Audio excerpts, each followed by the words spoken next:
Entrepreneurship isn't a straight line. It's messy, it's unpredictable, and sometimes it's a complete shit show. But that's also where the growth happens. If you've ever questioned whether you're doing this right, this episode is your reminder. You are. Welcome to Female Founder Unplugged, the show where we cut through the noise and have a real, raw conversation about what it takes to build and scale a successful business as a female entrepreneur. I'm Lindsay White, people strategy expert, leadership coach, and fellow founder. And I know firsthand the challenges of scaling sustainably and staying connected to your passion along the way. This podcast is for ambitious women just like you, seasoned founders and CEOs navigating the challenges of leadership, team building, and sustainable growth. In each episode, we'll dive into those topics that are most important to you as a female founder. You'll hear honest, no BS conversations about building, growing, and leading a team and culture so that you can grow without losing yourself in the process. Because let's be real, entrepreneurship can feel isolating, and leadership doesn't come with a roadmap. If you've ever struggled with the pressure of running a business, felt overwhelmed by growing your team, or wondered, how do I scale without sacrificing my vision and my purpose, you're in the right place. Let's get unplugged.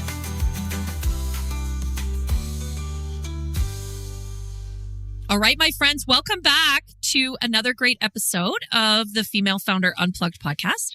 I have a really cool guest with me here today, and just a warning, this could go right off the rails because every time we talk, the conversation is so much fun, filled with laughs, maybe a couple F sharps, so buckle up. I have my friend Taunya here today, and we're going to talk about all sorts of cool things because she's up to some really neat stuff. So, hey, welcome. Glad you could join me today. Thanks for being a guest. Really excited to be here. Looking forward to the conversation. Yeah, me too. I mean, we you know that I have a lot of conversation even before we hit record. So we just been laughing about, the shit show that is the family life and working from home and running your own business and being an entrepreneur. And girl, I know you get that because you've talked a little bit about that too. It's a roller coaster. Yeah, absolutely. Yeah. Peaks and valleys. Peaks and valleys. Okay, well, tell us about you. What do you do? What are you up to? Who are you? Oh, geez. Well, I mean, in a nutshell, I will say this is a female founder podcast. So I will say I've been a founder for the last 30 years of my life, right? Yeah. Like that's always been my wheelhouse. It's where I feel most at home is in front of entrepreneurs. I think we all get each other and we all get that the journey is one more of personal development than it is business development, right? We learn so much about ourselves in this journey. But, I guess long story short, I started my first business when I was 18 and I fell into it by accident. It was a catering company.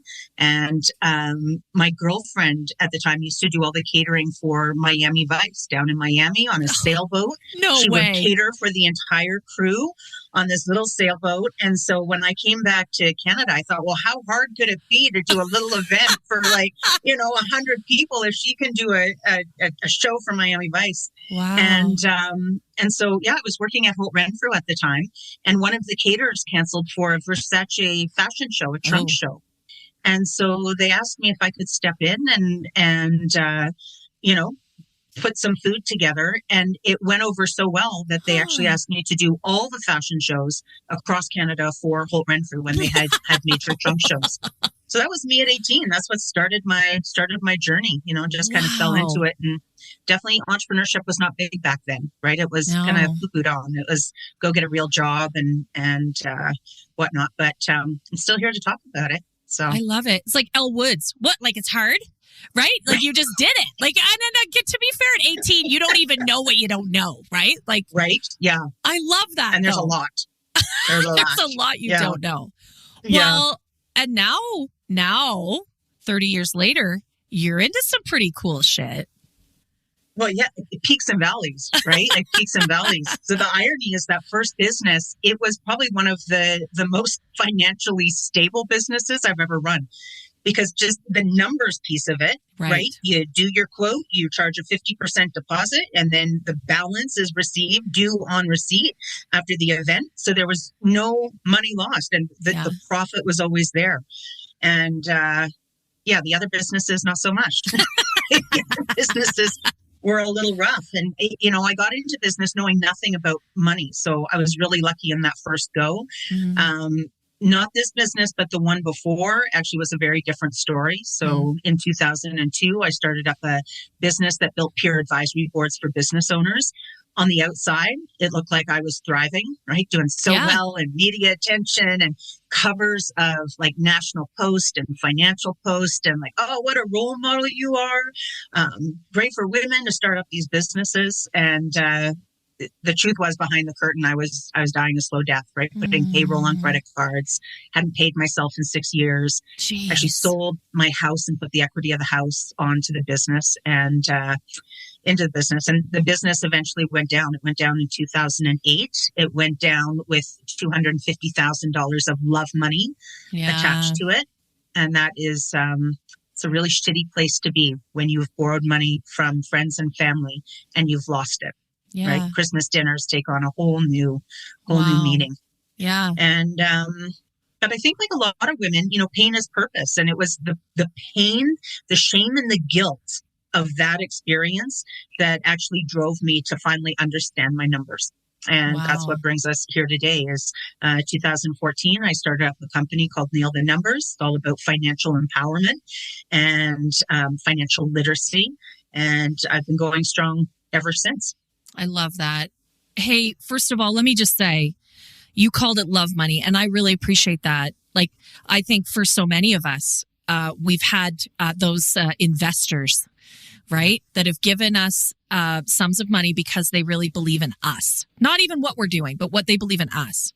Yes. And then add to that our own blood, sweat, tears, most of our life savings into these things that we believe so deeply in. And thank you for just sharing vulnerably with us how sometimes it doesn't work. And how hard that is. Yeah. And like a phoenix from the ashes, right? Maybe a turkey. Like a turkey. My journey does not feel like a phoenix from the ashes. It feels like a wobbly turkey. Yeah. Just kind of like, can I cluck? Can I can I get my confidence back? Can I, so yeah, but Phoenix is very generous, but you did. But I'm really proud of the work that we're doing now. We've got, we have one product specifically, which is called the Cash Flow Canvas. And I created it so founders, specifically women founders, because there's so many things that I've noticed. I call it the 3 Ps for women founders. We tend to underprice, we tend to underpay ourselves, and we tend to underprofit. Yes. Right? Like we just don't generate the profit. And so I built this model specifically so that women can start to better understand that their business is actually an investment. All of us, our business is an investment. It's actually estimated that 85% of a founder's personal net worth is tied up in their business investment. Yeah. But none of us treat it like an investment, or very few of us do. Yes. Right? Yep. Very few of us. I was on a call yesterday with a group of 56 women, and I said, well, how many of you see yourself as an investor in business? And a lot of them put up their hand, thankfully. Yeah. Right? They said, yeah, I see myself I see my business as an asset, as an investment. And then I asked, well, do you treat it like an investment? Do you treat it the same way that you would your mutual funds? So do you open up your statements? Do you look to see what the rate of return is? Do you look to see who the fund's being managed by, right? Like, and they, everybody fell flat. And it's because we're not taught this. Like nobody's ever taught us how to do this. So this is what I'm super excited about, and the work that we're doing and the impact that we're having, and just the grace and the fortitude of women to come forward to say, I don't understand, but I'm willing to learn. Like I'm willing to do the uncomfortable work to get to where I need to be. Yes. Yes. Yeah. And I think, I love that because I think this podcast episode might be a personal podcast. The rest of you that get to listen is great, but I mean, this is me, right? Like am I treating my business as it grows as an investment, or is it more of an expensive hobby? I don't know. You might ask my husband that question, but like, I really believe that that's one of the things, so many of the female entrepreneurs that I work with, just real incredible courage and drive to say, I don't know. I am willing to learn. I am willing to lean in. I'm willing to be vulnerable. Teach me. Help me grow. Help me be better. And I love that. That is that growth mindset. It is that evolution mindset, right? Every day is a school day and I'm all in to learn. That, I think, is what really successful female entrepreneurs have in common across the board in their business. Yeah. I completely agree. Yeah. Well, and this, I mean, we talk a lot in the show, and you and I have talked before that, leadership, people, strategy, culture, those are three big levers that are so often left out of our business journeys and when we're looking to grow. This is a leadership move, right? Yeah. Viewing yourself as the investor, as the leader, really being able to understand and dial down on these numbers. This is a leadership power move for us as business owners. It absolutely is. I use the term, we talk a lot about abdicating numbers versus delegating numbers, right? And, I think what I see a lot of founders do in general is they're under this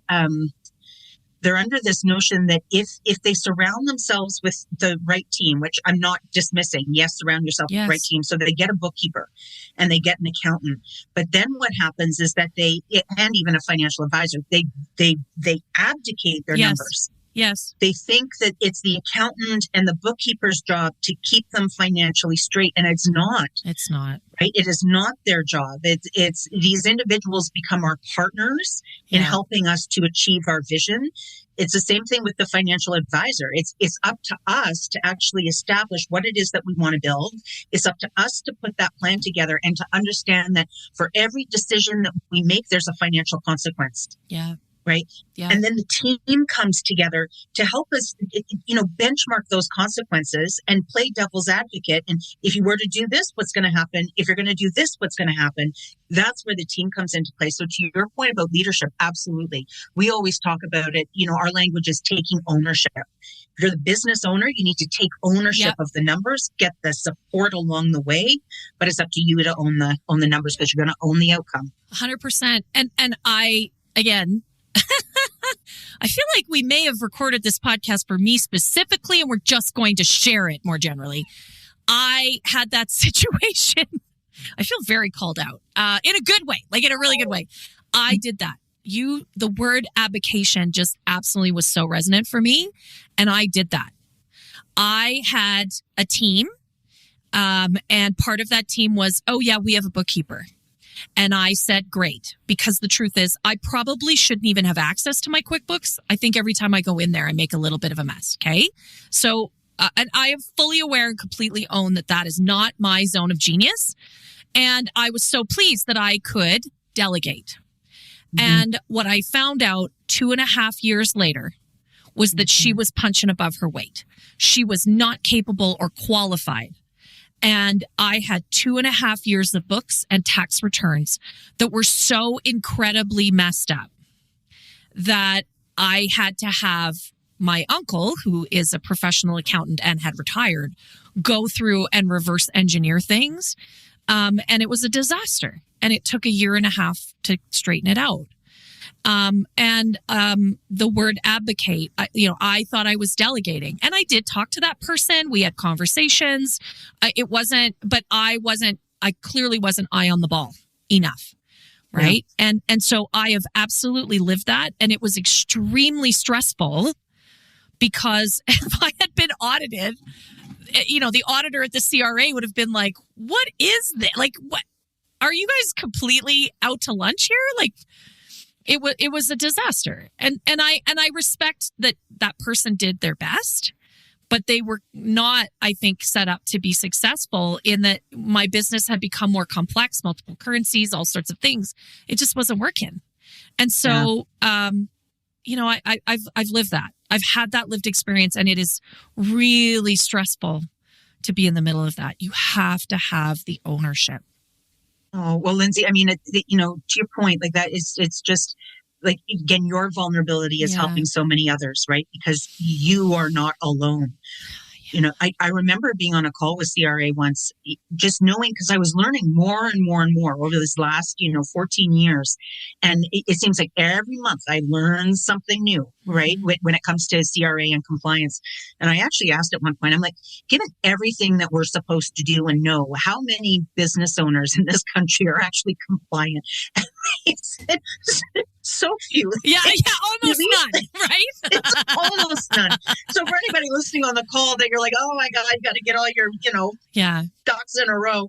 I'm trying to be politically correct here. That it is rare. It's just about taking those baby steps as you move forward. But I think it's also really important because I think a lot of people, when we start talking about finance, we usually think about the books, right? And compliance. And yes, compliance is important. And I have to say, I think most founders go right to that. And that's where the fear and intimidation, I think, comes in, right? Because they think if they're not compliant, what's that going to mean? What are the taxes, right? It's steeped in a lot of that anxiety and fear around those numbers. But very few actually build a plan. Right? Like it's the financial plan. Like once you get the plan, once you get how all of your numbers are going to add up, what you need to charge, what your budget's going to be for your paycheck and for your assistant's paycheck and what you're actually going to budget for marketing to ensure that the dollars come in. Once you get the plan, you actually want to get your bookkeeping software organized to meet the plan. Yeah. Because then you upload the plan and then you should be going into QuickBooks. Right? Like you want to go into QuickBooks. You want to see, am I going according to plan? You start to fall in love with your numbers when you start to take control of them because you know that once something isn't going according to plan, you have the control to change it. But it's when you can't see it that the overwhelm starts to overtake us, right? You've heard me talk about the LPC Accelerator. It's where we do the real work. The leadership strategy, the people systems, and culture that actually holds when things get hard. It's part one-on-one coaching, part mastermind, and it's all about helping you lead with clarity, not chaos. If you've been listening and thinking, this is what I've been missing, our next cohort kicks off March the 2nd, and there's a spot for you. If you want to grow without burning out, this is the room to be in. You can send me a DM today to learn more or check out the link in the show notes and it'll take you right to the page. You just said something there that bears repeating. You fall in love with your numbers. And we're not just talking about that top line revenue number because that's beautiful too. Don't get me wrong. But it's the number at the bottom of the page that you really want to be in love with because that's the number that really makes a difference.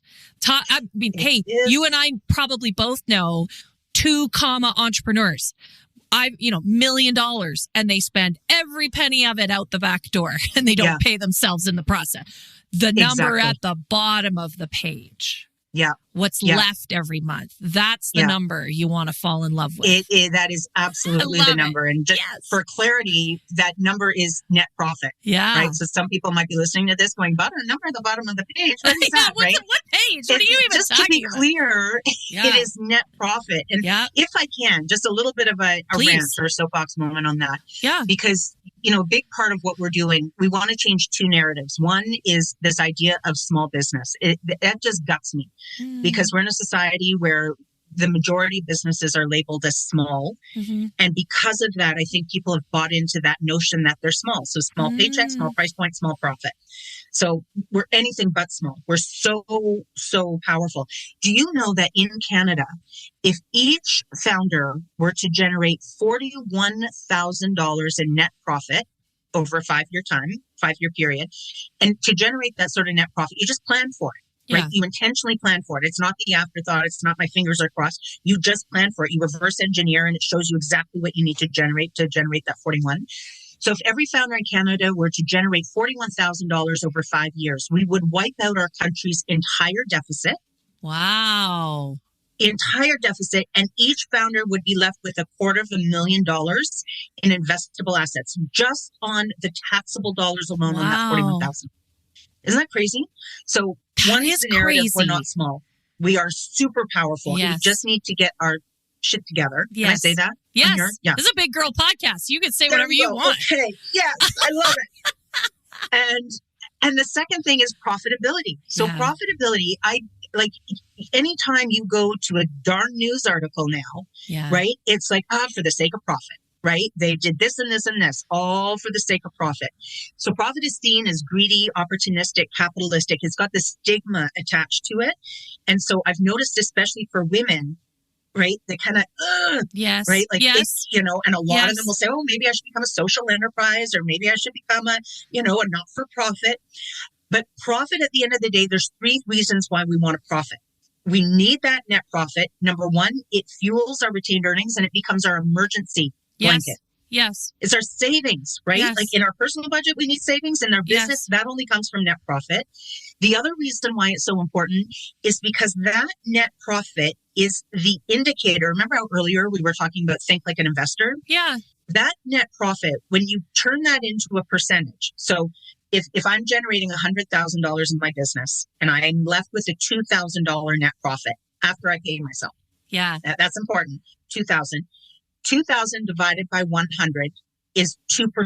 Yeah. Right. So for anyone listening, that now 2%, another reason why we want to look at our numbers all the time, that 2% means that we generated a 2% rate of return on our business investment for that period.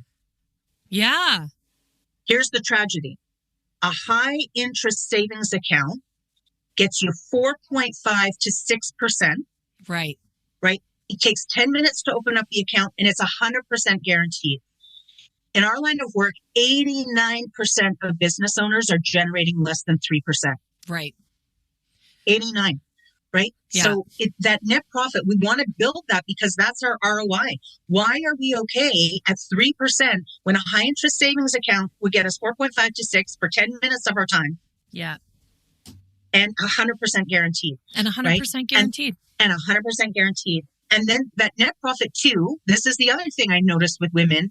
Again, the call I did yesterday, how many of you are thinking about selling your business? Right? Like so few. Yeah.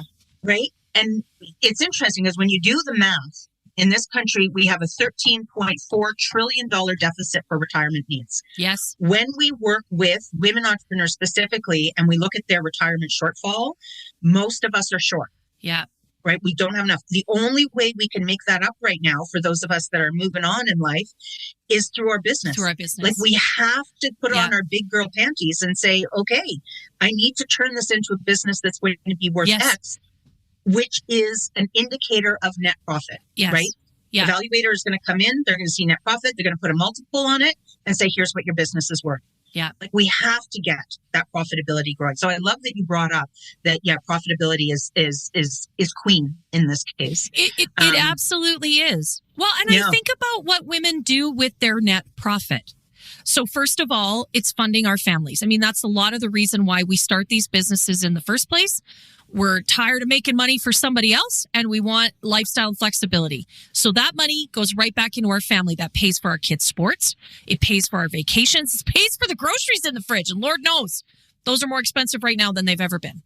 It also goes back into our communities because we hire other people in our community. We support community events and organizations. We drive that profit right back to where we live.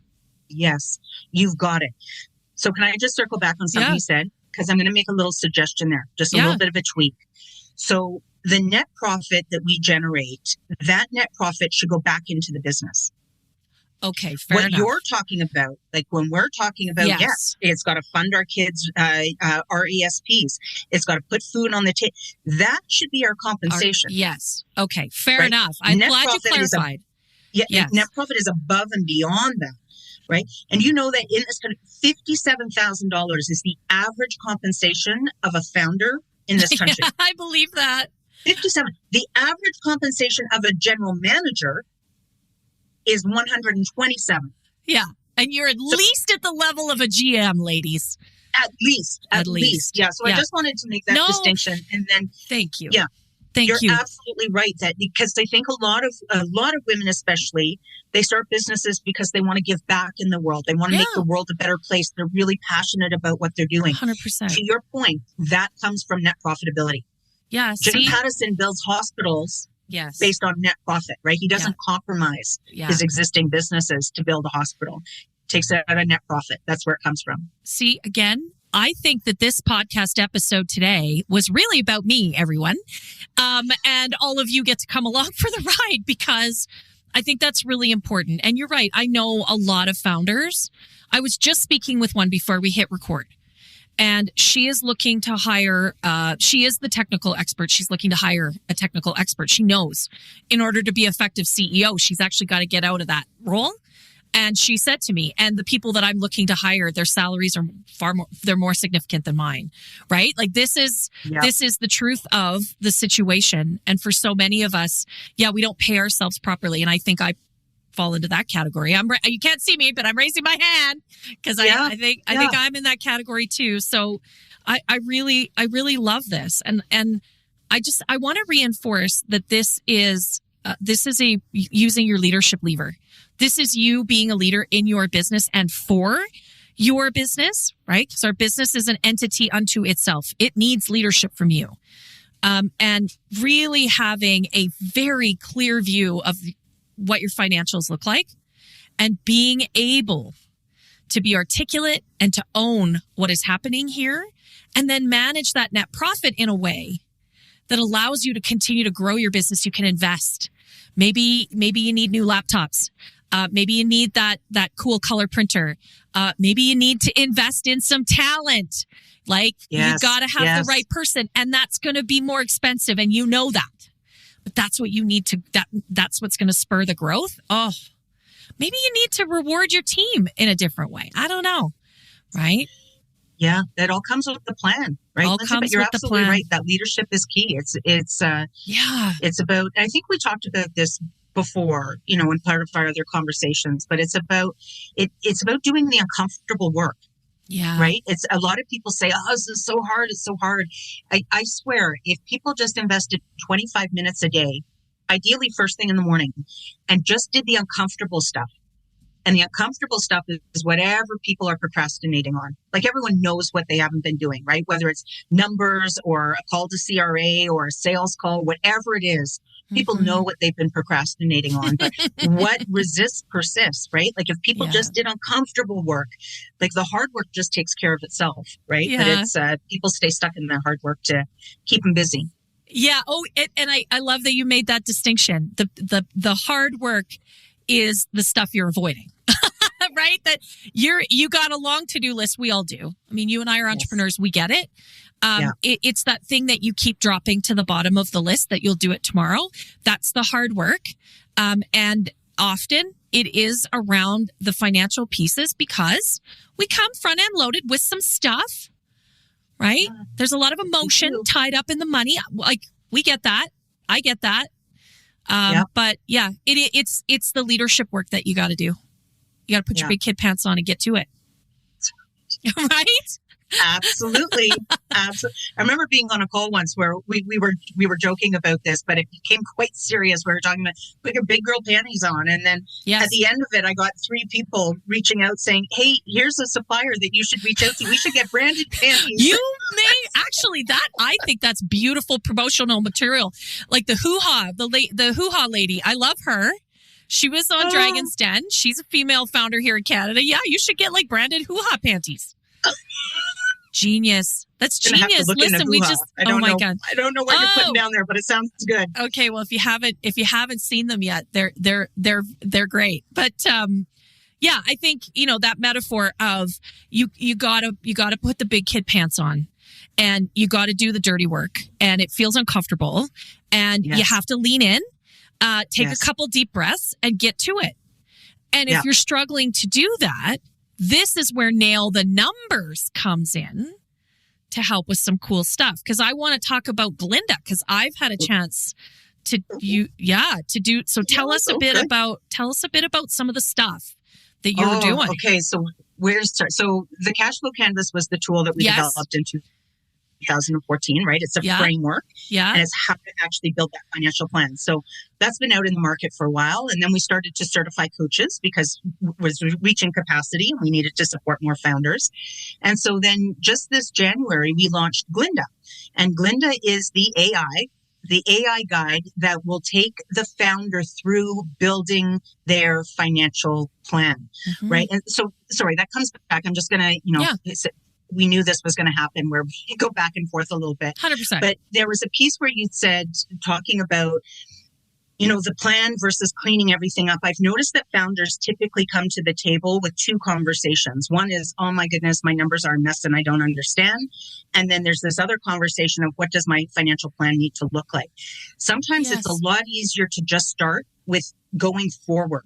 What does my business need to look like? You generate the money so that you can fix all the problems from the past, because you can't do anything to fix them, right? It happened. But any financial consequences that came out of that is going to take, a plan to be able to dig yourself out. So Glinda gets you there. Glinda's this AI guide that will take the founder through these 8 building blocks. She's got guardrails on her, so she keeps the founder focused on that specific task. Here's what we're talking about. I'm not going to let you, go wander out away. As we know, AI can get a little overwhelming with our entrepreneurial brains and where we love to go. And she'll sketch out. She'll actually draft your first year of a financial plan. And she's completely free. So there will be an in-app paywall where founders can then download the plan. But the idea with Glinda is that she helps a founder get through it quickly. So it's under 3 hours. It'll take them under 3 hours. You don't need to sit at the table and do it in 3 hours. You can piecemeal it together, right? 30 minutes for one block, 30 minutes for another block. But then she's also non-judgmental, right? So when you don't know something, she's going to be, let me research that for you and tell you what the number would be, right? Nice. Or if you go into it and Glinda asks you, so what do you pay yourself? And you say, oh, I pay myself $57,000. She's going to go back and come back and say, well, with love, just so you know, a general manager in your line of work in your market is actually making 127. Yeah. Right. I don't want you to be scared about this, but should we budget for 127? Then I'll show you how you get from where you are to where you need to be. Yeah. Right. And so this is why we love Glinda, because there's so much fear and apprehension around going to a coach right off the top, right? Or a bookkeeper. And so she's just this non-judgmental, really safe place for founders to land. I love it. To start sketching out their numbers and getting a better understanding of what will it take to get me from where I am to where I need to be. Well, and I'm one of those people, I haven't gone all the way through it because Taunya sent me the link and was like, hey, you want to test it out? And I was like, hell yeah, I do. And I still have work to do, but it actually has, I felt like it's asked me really great questions. It's made me think. It's helped me visualize, because sometimes we need to see it in a way that makes sense. And so, and then you save it, you come back and you spend a little more time with it. And I love that. Have you gotten to pricing yet or no? No, I don't think I got in there yet. Okay. It's a game changer, right? Because she's basing price points on cost, competition, and then value. So she'll give you competitive analysis. She'll tell you who your competitors are, right? Now, you might need to say, I need you to be more specific, but she'll tell you who your competitors are and what they're charging. Oh my gosh. Okay. See? And then she'll say, and based on this revenue stream, here's what I think your customers most value, right? It might be your areas of expertise. It might be referrals. It might be your accessibility. It might, whatever those things may be. And then based on what you know to be true about your revenue stream, you'll score it. And then Glinda will actually say, so you've been charging $750 based on cost, competition, and value. You should be charging $1,375. I love it. Okay, see, now I'm excited. I got to get back in there. It's been a couple weeks.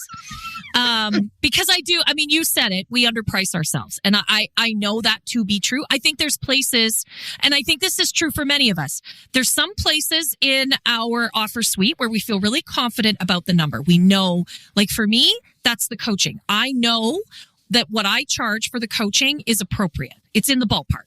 There are other things where I'm like, I don't know. And sometimes it is hard to find who is my competitor. What is everybody else? I don't have time for that research. So that to me is super nifty. Right. And then in the end, you get to decide. You get to charge what you want to charge, but at least you're making that decision based on some facts and figures that are real. Yes. Not your own inner critic that's like, you're not worth it, because that's garbage, right? So I really appreciate that. I got to get to that module because that sounds fun. This is my homework today. It is fun. Yeah, it absolutely is. It is a game changer, and it's Glinda and the coaches, I think, like in your line of work too, it's really about teaching founders how to come up with their own decisions, right? Yeah. Their own choices. Yeah. It's teaching them the basics so that they can take ownership, like we talked about, 100%. Full circle here. Yeah. It's not about giving people answers per se, like giving some framework and some research, but just saying, here's how I came up with the number. And now you take a look and see what you want to modify in this, right? And then you can do this for your next number as well, right? As you go through it. Because the plan's got to work for you. But if you're operating in this vacuum of, no information, no data, and also the echo chamber that is your own head with that, head trash of I'm not good enough, I'm not smart enough, and nobody wants to work with me, which is what mine says. That's not a great place to be making really important decisions. As opposed to having a tool like non-judgmental, where you actually feel like you can really see what it is, what it could be. And then I always think you layer a gut check in. What does it feel like? Does it feel right? And then you're making a decision with your whole heart. Absolutely. Absolutely. I think that's brilliant, right? And that's, so when founders finish Glinda, then they're introduced to a couple of coaches, right? And the coaches then can validate those numbers. And this is what I love about what you said too, is that, a lot of founders, you're right, especially women, if just with that example I shared, so they're pricing at $750. Glinda says, I think you should be, $1370. Yeah. And then the founder goes, I'm not comfortable. Like, I don't think I could do it. Right. There's definitely some flying monkeys around that as well, right? Behavioral finance the flying stuff monkeys. that happens. But then what happens is that the financial report, the forecast comes out. Yeah. And then you see, am I profitable or not? Yes. And then it becomes your choice. So would you prefer to stay uncomfortable in the basis that you don't have profitability there? Yes. Or do you prefer to get a little uncomfortable with your pricing and now adjust your pricing to $1,200 so at least you have profitability and you're not giving it away and compromising? And I think, that's exactly it. You find somewhere in the middle that just makes sense. Yes. It makes sense. It feels right in the business. It feels right in your gut. And it's not the 1370, but man, it's moved you forward. It's something you can stand behind. And look at how your business now starts to make a whole lot of sense from a profit perspective. Yes. That's like I can hear angels singing. I don't know about everybody else, but that's brilliant. Absolutely. Wow. Yeah. Wow. And we call it brand congruency too, right? I see a lot of women do this where they say, I'm the best and I'm the best on the block, right? This is the, quality value. Everything is up here, but their price is down here. So they're saying they're Mercedes-Benz, but they're priced at IKEA. And then as soon as there's incongruency with pricing and perceived value, then people don't trust it subconsciously. Yeah. It's not a conscious thing. It's like, this isn't making sense. And they just walk away. Yeah, 100%. So, yeah, 100%. It all comes together, right? Oh my God, this is awesome. I mean, I feel like we could go on and on, but we do have to stop at some point. Where does everybody go to find Nail the Numbers, to find Glinda? Like, what's the scoop here?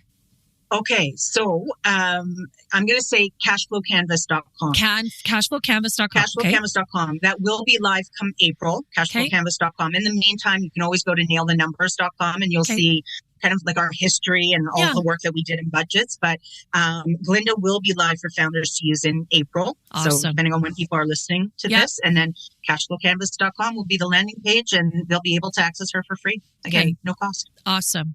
We will make sure that those links are in the show notes so that if you're listening, you can just very easily go and click to go and experience this and check it out, because my experience has been exceptional. It's been really enjoyable. And I can't say that about budgeting and financial statements. Like I mean, if you listen to the show even twice, you know that that's not really my jam. People are my jam. Leaders are my jam. Numbers are not my jam. But it has been a really pleasurable experience, an eye-opening experience, and I still have work to do. So come and join me in doing the work. Put your big girl panties on, like we've said. Hoo-ha if you're listening. We want a deal. We need some merch.